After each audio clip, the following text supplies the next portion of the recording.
These are 10 overrated cards in Teenage Mutant Ninja Turtles Draft. Some of these cards are just bad, and some of these cards are much more situational than you might think, but regardless, you should be taking them lower and playing them less frequently than you might be doing. First up is Shredder's Armor. It's 1 and a black for an equipment, and equipped creature gets +2/+1. When this equipment enters, attach it to target creature you control, and then it has equip, sacrifice another non-land permanent, activate only once each turn.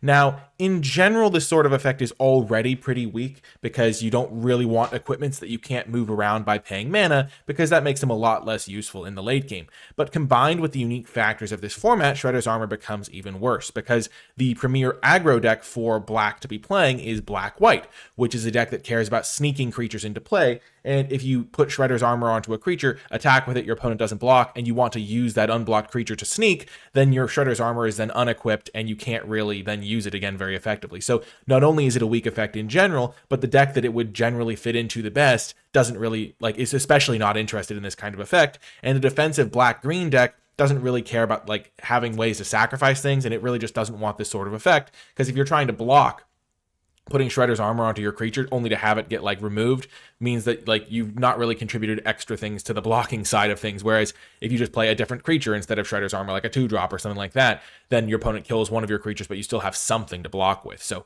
Shredder's Armor, really weak card, but especially weak in the context of this format, and a card that I've seen played, but you probably should just never include this card in your deck, and you'll be better off if you don't. Next up is Hard Won Jitte, another card that I've seen played, and I think these uncommon equipments often get folks because uncommons are generally thought of, oh, they should be more powerful, and Double Strike is a really powerful phrase. Just 2 mana to play, 2 mana to equip, equipped creature has Double Strike, it's 1 and a red to play the Hard Won Jitte, and Double Strike has this big appeal to it, but again, it just doesn't really fit well in the context of this format. The red decks, the artifact deck, can kind of go into the late game pretty decently. It doesn't need to kind of make one super creature. It can just play a few solid threats. Doesn't really need to care about this sort of card. And the red-white deck oftentimes has a pretty wide board state where it has a few smaller creatures. So giving smaller creatures isn't as beneficial as giving a bigger creature Double Strike. So if you have a 6/6 Trampler that you're giving Double Strike, it's a lot better than giving a 2/2 ground creature Double Strike or something like that. And once again, the context of the format does play a role, because if you are trying to deploy a lot of creatures to trigger your alliance synergies for red-white, Hard Won Jitte won't trigger those synergies. And the decks that are trying to be defensive or try to get towards these more mid-range, mid-game or late-game stages against the sneak decks really want to have early plays that they can play to block against the sneak decks, and Hard Won Jitte doesn't block. So if you're playing an artifacts deck, you're not as interested in this as well. So Hard Won Jitte, a card that I've seen played, but probably should not be really included that often, and definitely not taken very highly. Next up, just to complete the trifecta of equipments we're looking at, is Skateboard. This is really not a set for equipments, as you've probably gleaned, but these uncommon equipments are definitely these sort of overrated cards, easy to overrate as well, because uncommons and equipments generally, it's just the sort of card that people like to take highly. 1 mana for Skateboard. When it enters, tap target permanent, equipped creature gets +1/+0 and has haste, and then equip for a single mana. So giving things haste can be effective, but if you're ever on the back foot, Skateboard just does so little for you. Giving something +1/+0 isn't really useful on defense. Tapping something is not that useful on defense either. And so you kind of are only going to have Skateboard be good in scenarios where not only are you curving out, but also you have to have the right amount of resources. Because if you draw Skateboard and then you draw slightly too few creatures, all of a sudden it's easy for your opponent to stabilize against you because they've just killed all of your creatures. And then sure, your Skateboard is going to make any creatures you do play in the future hasty, but your opponent can just hold back a blocker in that scenario potentially, or they can just beat you before the Skateboard even becomes relevant. And it's just a very low impact card and not necessarily what you're looking for in this set. Again, the aggressive decks are kind of getting things into play with pseudo haste already because they're sneaking the big creatures into play. Those come into play tapped and attacking. So giving something haste matters less in this format. And also just giving something +1/+0 isn't the biggest stats boost. It's just kind of a low impact card overall. And the haste context only matters in very certain scenarios where you're already on the front foot and things like that. So Skateboard, not really a card you should be playing. Next up is Putrid Pals. This card is easy to overrate because 4 mana for a 3/3 Death Touch that is sometimes going to be a 4 mana 5/5 Death Touch just seems like a pretty solid rate for a card. The problem with this is that it just doesn't really do what you need to do at the 4-drop slot in this format. A 4 mana 3/3 Death Touch just isn't really a good body. The Death Touch is almost sneaky, not that relevant on this sort of card, because a 3/3 is still going to trade with most things. If you're trying to be aggressively attacking with this, it's still going to attack, trade pretty similarly. And in terms of defense, it's oftentimes going to trade similarly on defense as well, because you're going to be like trading it for a 3/3. I mean, you can trade with like something that's bigger, but there's not like, this isn't really like a giant creature format. A lot of the creatures are relatively small, or they're like evasive. You're getting those sneak creatures in, things like that. And so just having like a mid-sized Death Touch creature just doesn't have that big of an impact. There are a couple of cheap Death Touchers, like a 1-drop Death Toucher at common, a 2-drop Death Toucher at common for black and green respectively, and those are much more effective because Death Touch on tiny creatures is generally much more relevant than Death Touch on like mid-sized creatures. Like once you get to big creatures, Death Touch can be relevant because your opponent has to like double block or even triple block them sometimes. But with Putrid Pals, because it's just like a 3/3 in many cases, your opponent can just trade this with like a normal sized creature that's like a 3-drop or something like that. And oftentimes the other creatures are going to get some sort of value when they come into play or have an effect that is more relevant on the game. Sometimes this will be a 5/5 Death Toucher, but by the time that matters, oftentimes the game is like a little bit more progressed to the point where a 5/5 is just kind of like a mediocre thing anyway. It's just like not that easy to get this enabled by turn 4. And again, a lot of the times you want to have your creatures be like at least doing something when you're playing them for more mana. When you like, so like if your opponent removes it immediately, you're left with some sort of advantage. Like if it generates a food or it generates a mutagen token, things like that. And there's just a lot of good 4-drops in this set. So Putrid Pals is a card that you shouldn't really be prioritizing and should often be left on the sidelines. Next up is Raphael, Most Attitude. This is a much better 4-drop than the Putrid Pals, but it's still not a card that's super impactful in this format, but for a variety of reasons. First of all, 4 mana 4/3, the stat line on defense just doesn't really like block particularly well. 3 toughness for a 4-drop is just pretty easy to attack past. The Menace is pretty nice though. The Alliance mode seems pretty good, but a lot of the time this card like dies before it's able to actually like trigger the attack part of it. And like I've played this card, I've seen this card played, and it looks like the sort of card like when you read it, like, oh, it's going to get me a stream of card advantage. But in general, it just is never really played out like that. It's so easy to kill. It's so easy to just like not like play this card and not have like the ability to block with it as effectively as you'd like. And your 4-drops really should just be having a bigger impact in this format because it is pretty quick.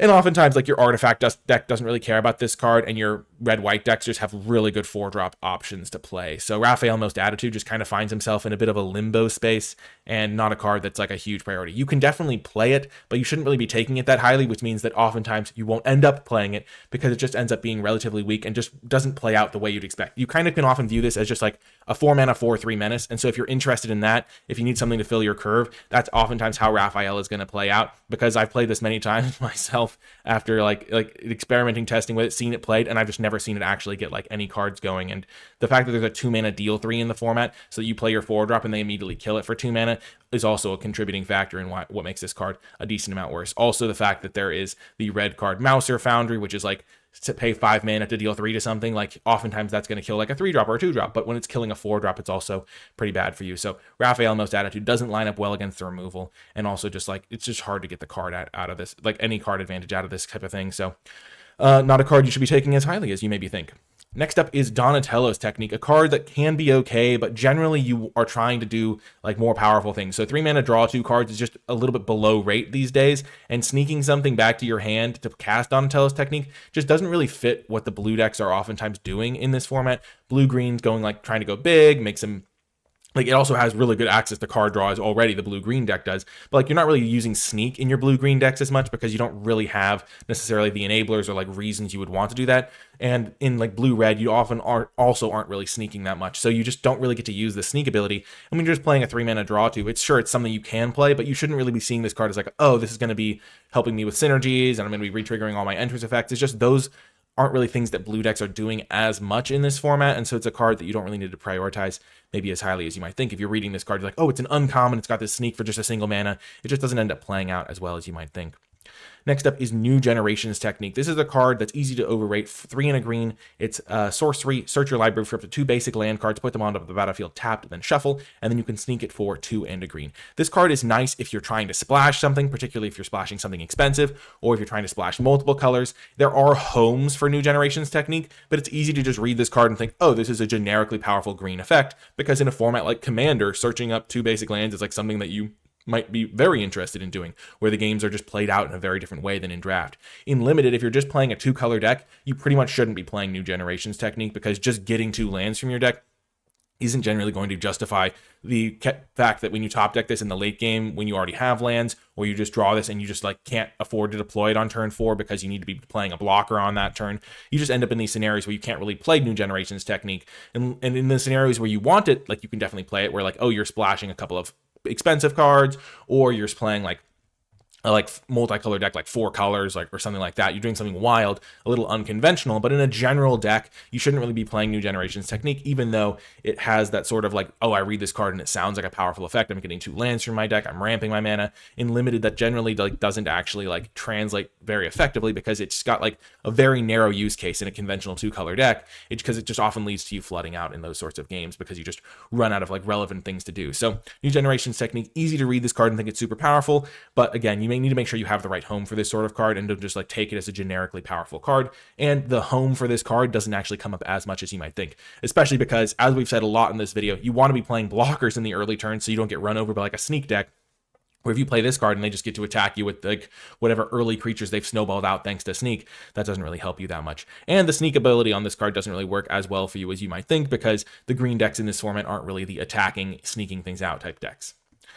Next up, we have April, Reporter of the Weird. For 2 and a blue, you get a 2/2, and whenever April deals combat damage to a player, draw that many cards, then discard a card. So it's a 3-drop that kind of has this snowball-y potential, because if you attack them and deal damage, you'll draw 2, discard a card, that nets you a card. If you're able to buff April's power with mutagen tokens, that can also be a factor. The problem just ends up being that you have to put in a lot of work to make April good, and so it's not like one of these generically good cards, and it also blocks really badly. And as we've talked about, being a good blocker is actually pretty relevant in this format, having good stat lines to line up with blocking, and just having a 3-mana 2/2 that just can't really block very effectively isn't really where you want to be. And also having these cards that like want you to attack in decks that aren't always very aggressive, like blue-green maybe isn't going to be the most aggressive deck, especially when it's going up against a white-red deck or a white-black deck. And so you want to play your 3-drop and then block whatever they're doing, and a 3-mana 2/2 just doesn't really accomplish that goal. So you should not be prioritizing this card very highly. And if you do end up in a deck where you are trying to play like a tempo-y blue deck, which doesn't come up as frequently, but if you are trying to play that sort of deck, maybe you can consider playing April, but you shouldn't really be prioritizing it in the draft because that doesn't happen all that often. Next up, we have Mutant Chain Reaction. This is 2 and a green for a sorcery. Destroy up to 1 target artifact, enchantment, or creature with flying. Create a mutagen token. Now, this card is a pretty conventional sideboard card if you're playing best of 3 and you play up against a deck that has some powerful enchantments or a couple good creatures with flying and some enchantments and artifacts to destroy.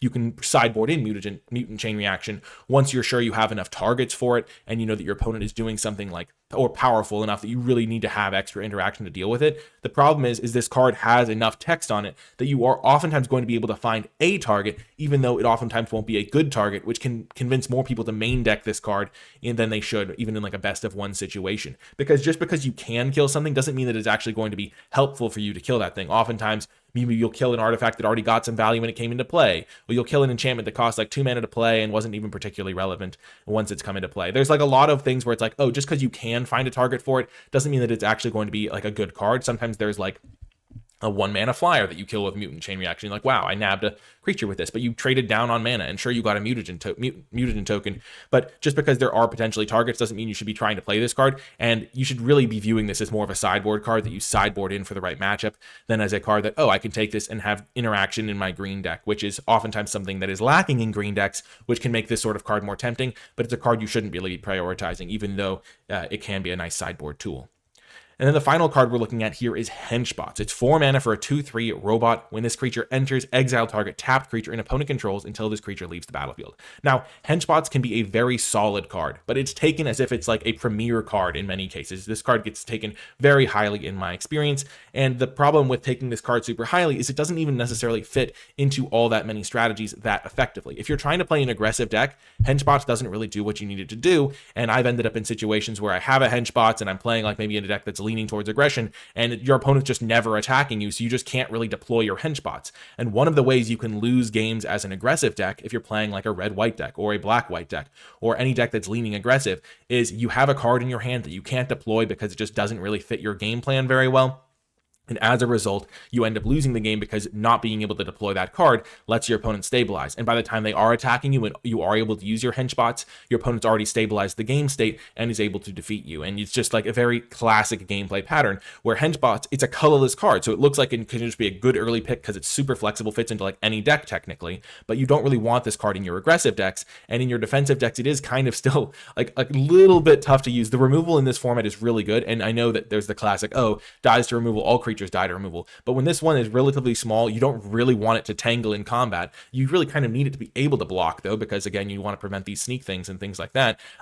Oftentimes, even when this does get deployed, it gets killed relatively easily because it's just a 2/3 for 4 mana. And in your aggressive decks, you can't really use it. So even though this card can be powerful and you can definitely like want this card actively for maybe your more defensive deck, if you are trying to play these aggressive strategies, you don't want henchbots. And also, it can be kind of a liability in the late game deck versus late game deck where they're not really caring about attacking either. So they just are like building up to their late game, drawing extra cards, and then henchbot still doesn't necessarily do as much as you might want in the defensive versus defensive matchup because the creature becoming tapped doesn't really matter as much. The matchup where it really shines is defensive deck versus aggressive deck. That's where you can get like buy yourself some time by using your henchbots, things like that. But make sure you're going to be ending up in a situation where your deck actually wants henchbots instead of just being like, oh, it's a colorless card that can be powerful. I want to take this card super highly because it's only powerful in the right scenario. And oftentimes your deck isn't necessarily going to want to prioritize this to the point that other drafters are because there's just other cards that are going to be better to take for you in the pack. And that's what it means to have a card be overrated, I guess, at the fundamental nature of overrating.